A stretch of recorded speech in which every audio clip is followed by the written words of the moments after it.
The Southern Railway Q1 class. Okay, and right off the bat, I've already thrown everybody for a loop because what in the blue heck is that? This is by far one of the, well, squarest steam locomotives I've ever seen, probably ever built. And some people may even go so far as to say that it's ugly. And that included some of the British crews that operated it. They took to calling it things like ugly ducklings or coffee pots, because it just looked so bizarre. But looks can be deceiving, just like with the worst of list, where some locomotives look phenomenal and are awful.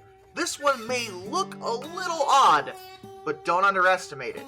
It was designed by Oliver Bulleid. Yes, that Bulleid. The same Bulleid that made the leader. And the thing about Ollie over here is that where Sir Gresley was more of a classic, contemporary, well-respected mechanical engineer, kind of the Einstein of his field with how much people respected what he did, Bulleid was more the Dr. Frankenstein aesthetic going on. The dude was a little eccentric with his design ethos. Now, he made plenty of good locomotives, but he had a habit of being at the extreme end of things, where either what he made would be really, really awful and just not work, whether it be too ahead of the times or what, or be phenomenal, just amazing. And the Q1 definitely falls in the latter category, because this thing is small, light, and it's only a 060, so it's not a large locomotive by any means, but this thing could pull. It was designed and manufactured during World War II, so supplies were limited. Bulleid had to produce a new locomotive, but he couldn't utilize a lot of the materials that would normally go into it, so he had to work around it. That resulted in a lot of innovative measures to minimize weight and maintenance, but also maximize potential. And the Q1's tractive effort, for its size, was insane. When they were introduced, they surprised everybody by being able to handle 97% of the railway's trains unaided. And it's considered the most powerful 060 ever to run on a British rail line. So good, in fact, that despite being produced during the war and only meant to be a temporary measure to keep things rolling, they were used until the end of steam in the 60s. And one saw itself into preservation. Southern C1 is currently on display at the National Railway Museum in New York. And before that, it actually worked on the Bluebell Railway. Not bad for an engine that wasn't supposed to outlast World War II. The General Electric Evolution series.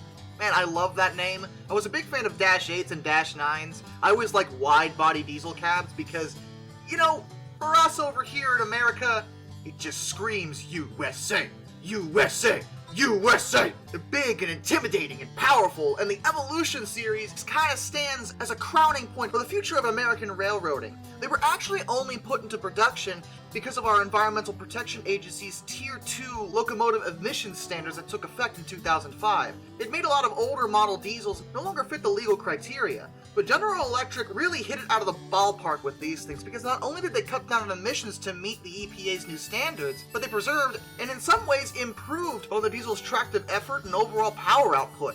They're good. And in fact, in the January 2009 issue of Trains magazine, it was named as one of the 10 locomotives that changed railroading.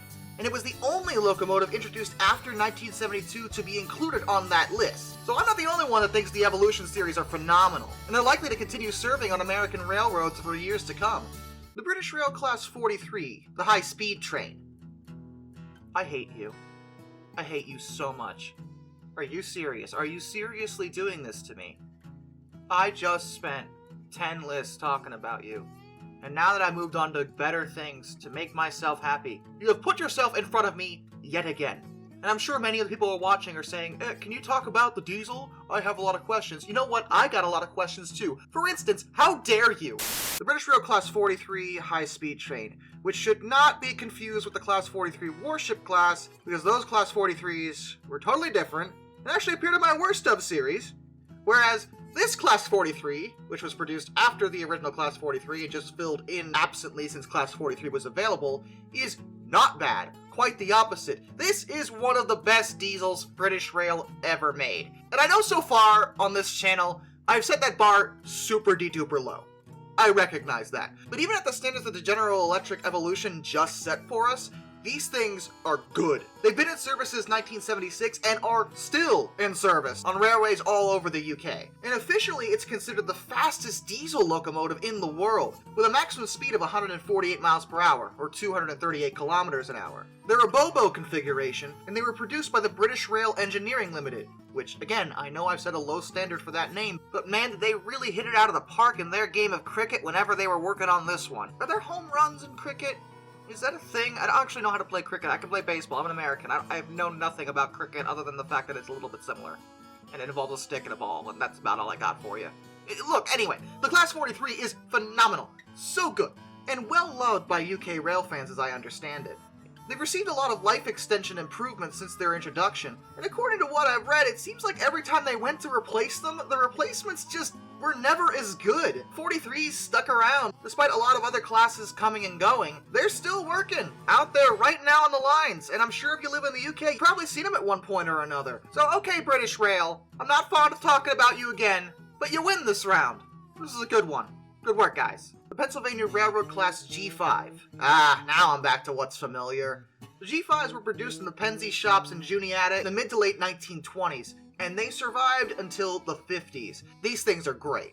From the get-go, the Pennsylvania Railroad was looking for power, but at the time they didn't want to make necessarily a massive engine because they needed something that was still small enough to work on most of their lines. So the result was the G5s. They're technically 10-wheelers, one of the most prevalent and successful wheel arrangements for a steam locomotive ever, but these things are not your average 10-wheeler. Their tractive effort and overall power output was ludicrous for an engine of their type. And because of how efficient a 10-wheeler tends to be, their acceleration was also good too, and they were very efficient. The only downside of these is that many crews found them a little rough to ride. They weren't very smooth, but that sort of thing was considered acceptable for every good thing it did, which was everything else. And though they were retired in 1955, 3 of them did survive into preservation, so you're still able to go see them if ever you want to.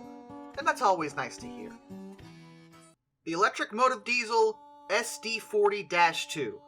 Yeah, I feel like I've mentioned this in the past, but it's a little hard to compete with the SD40-2 in railroad history. And I'm not just talking about America, but I'll start there. Built as an improvement to the original SD40s, though they technically had lower horsepower than a lot of other locomotives on the market, they more than made up for it in reliability and versatility. The fact that they could be used for a lot of different jobs and could be expected to run with minimum maintenance meant that they were incredibly popular, purchased by multiple different corporations, not just in America, but internationally. They've served in Canada, Mexico, Brazil, and even the UK, but I bet you didn't realize it was an SD40. British Rail Class 59, as my UK audience may be more familiar with, is effectively just an SD40-2 with some outward modifications to meet UK standards. And in fact, these were the first diesel locomotives to work for British Rail that were built in the United States. Other countries all over the world, from Yugoslavia to South Korea to Iran, Morocco, Peru, Pakistan, almost everywhere with a functional railway had some version of the SD40-2s imported because they were just so reliable. And if that in itself doesn't make it one of the best locomotives ever made, I don't know what does. Till next time, this is Darkness, and to bid you all a fond farewell.